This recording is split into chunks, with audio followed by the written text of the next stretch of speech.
Lieutenant Mara Zhang leaned forward in her swivel chair aboard the deep space listening post Argus, the dim glow of holographic displays reflecting off her determined eyes. They hung suspended at the edge of the Kuiper Belt, a lonely outpost, tasked with intercepting whispers from the far reaches of space. Every morning felt the same. Routine checks of stellar background radiation, cataloging meteor showers, and dismissing the chatter of nearby probes. But today, something snapped her attention away from the usual drone. A series of blips danced across her screen.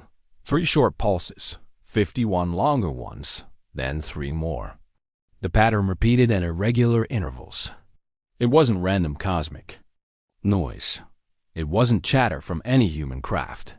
Her pulse quickened as she overlaid the signal on historical records. No match.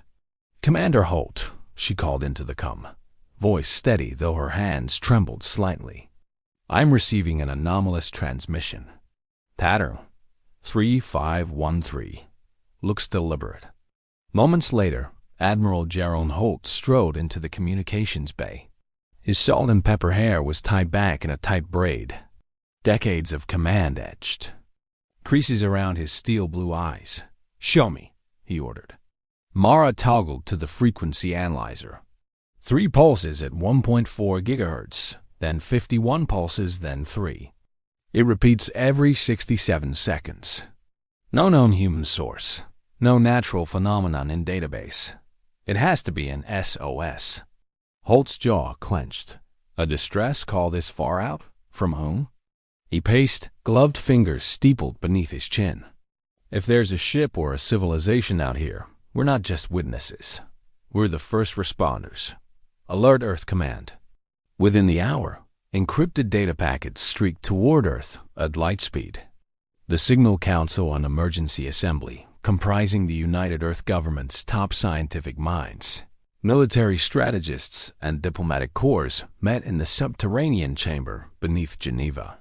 President Akira Moreno presided, her expression grave under the harsh phosphor lights. Dr. Layla Hargrave, chief xenolinguist, unpacked the transmission. Preliminary decoding suggests the pulses encode a basic numeric pattern, likely an attempt at universal mathematics. The 3-50-1-3 could be SOS in an extraterrestrial protocol. She tapped the display, projecting a hologram of the waveform. If valid, this is the first incontrovertible sign of alien intelligence. The room buzzed. General Tomás Varela, commander of the Raven Fleet, cracked his knuckles. "We can't ignore it, but we shouldn't rush in blindly. It could be a trap, a test, or worse, a probe intended to lure us into a killing field." President Moreno nodded. "Prepare a reconnaissance team, but keep the fleet on standby. We need more data before committing. No heroics." Back on Argus, Mara watched anxiously as the giant telescope slewed toward the signal source, an uncharted region beyond Pluto, where solar radiation dipped and the darkness seemed almost alive. The cold void pressed in around the station's reinforced hull, as if warning of the unknown. 2 days later, the Raven Fleet's scout vessel Seeker dropped out of warp at the edge of the signal sphere. Captain Elias Martins, a veteran, with eyes like chipped flint, stood on the bridge, observing the barren ice fields of planetoid XJ9. No atmosphere. No signs of life. Yet the SOS beacon pulsed below the frozen crust like a heartbeat. "Deploy probe unit Gamma," Martins ordered. Within minutes, a sleek drone with drilling appendages and multispectral sensors descended toward XJ9's surface. Its cameras relayed crystalline ridges and jagged ice spires. Then the drilling head bored into the ice, revealing a hollow cavity glowing with pale blue bioluminescence. On Argus, Mara and Holt watched the feed. "They found something," Mara whispered. "The source is alive." Holt's voice was low, almost reverent. "Get me President Moreno, now." As communications buzzed through the void, both dread and exhilaration gripped humanity's leaders. An alien SOS had awakened Earth's most dangerous fleet, and with it, a question that echoed through every starlit corridor. Were they heading into salvation or their own reckoning? Captain Rhea Al-Sadi's boots crunched through the brittle, iridescent snow as the devouring Talon squad disembarked from the dropship Nightshade. Each Deathworlder moved with silent purpose, their reflexes honed by bioweapon implants, their armor calibrated to the planet's sub-zero temperatures. Overhead, the Raven Fleet's satellites painted the sky with shifting searchlights that danced across jagged ice spires, casting long, alien shadows. The SOS beacon pulsed insistently, its glow seeping through the crust. Guided by Mara Zeng's pinpoint coordinates, Rhea led her team toward a yawning crevasse veined with glowing blue fractures. As they peered into the abyss, their thermal scanners picked up a single fragile heat signature at the bottom. Rhea signaled 2 troopers to link their grav lines and descend. The rest formed a perimeter death watch against any threat from the uncharted depths below. The ice walls fell away to reveal a crystalline chamber, its walls etched with undecipherable runes that shimmered like starlight. At its center lay an alien figure, elongated limbs folded in exhaustion, opalescent skin stretched taut over bone. The creature's eyes, deep and liquid black, tracked Rhea's approach with both fear and hope. A sputtered rasp issued from its cracked vocalizer. 3 pulse tones, 3-5-1-3, before collapsing into silence. Rhea crouched, activating the universal translator. The device hummed, scanning the creature's vocal patterns. "I am." "Caller." "1." It managed, voice trembling. "My home consumed by the devourer." Its dread-filled eyes flicked past Rhea's shoulder. "They sleep beneath, but waking soon. Save yourselves, or all is lost." A distant rumble rolled through the chamber as ice above them groaned. Rhea's squad erupted in action, plasma, carbines sweeping the corroded walls. Through the viewport, Nightshade's external sensors flared warnings, seismic waves radiating from the planet's core. Something vast was stirring, massive silhouettes shifting under the frozen crust. Back. Aboard the Kestrel, Admiral Holt barked orders. "Activate the Harbinger mines. We'll collapse the crevasse and buy time." His voice concealed the dread coiling in his gut. The fleet's gravity-driven warheads aimed toward the drilling site, calibrated to seal the chamber. On the surface, Rhea's team braced as the ground shuddered, ice fracturing a thunderous crescendo dot in that moment. The devouring Talons realized the true nature of XJ9. Not a refuge, but a prison. And they had just awakened its horrors. As jagged fissures split the ice and bioluminescent veins exploded outward, Rhea tightened her grip on her plasma lance. "Hold the line," she growled. "For humanity and for Caller 1.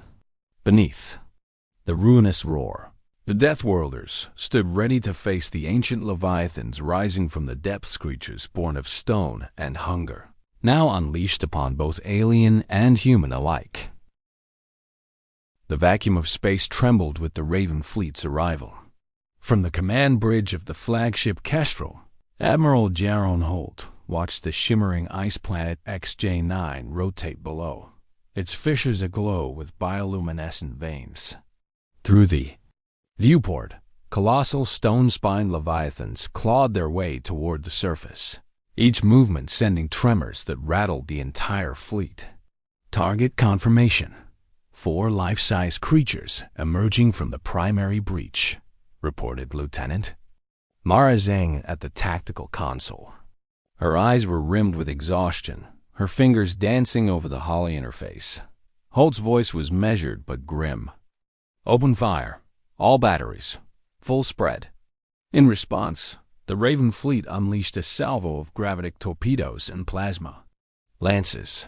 The blast rocked XJ9's orbit, ice raining upward in jagged shards. From orbit, the spectacle was apocalyptic. brilliant flares of light followed by yawning chasms tearing open the planet's crust. Yet the rock beasts pressed on, unrelenting, their armor plating shrugging off most impacts. Below, Captain Rhea al-Asadi and her devouring talons engaged the leads with incendiary pulse rifles and kinetic gauntlets, each shot carving molten trails through crystalline rock. The ground heaved beneath her boots, and every footfall sent echoes through the frozen wasteland. At her side, Caller One, pale and frail, yet resolute, clung to life in a reinforced cargo pod. "It's too late to contain them," Caller One rasped, eyes flickering with both warning and sorrow. "The Devourer's horde will spread. You must destroy the source before it destroys you all." Holt's decision was swift. Initiate Operation Frostfire. He keyed the override on his console. Moments later, the fleet's super weapon, colossal gravity well generator, spun to life.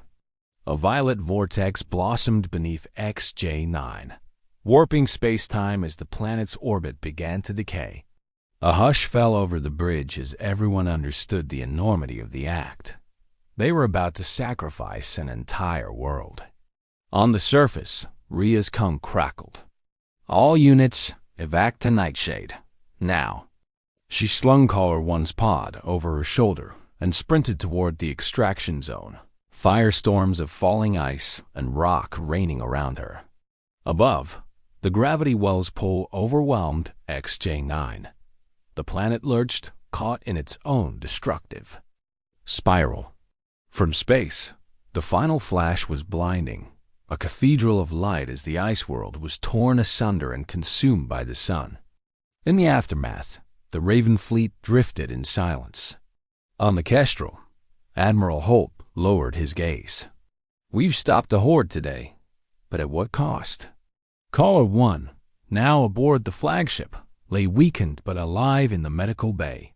Mara hovered by its side, hand resting gently on its cold, opalescent skin. "It is a victory, born of sacrifice," Caller One whispered. "Remember us and remain vigilant." Holt turned away, staring into the star-strewn void. Humanity had unleashed its most dangerous arsenal and emerged triumphant. Yet the Leviathan threat still lurked beyond the stars, waiting. In that moment, every soul aboard the fleet understood. This was not the end, but the beginning of Earth's true reckoning.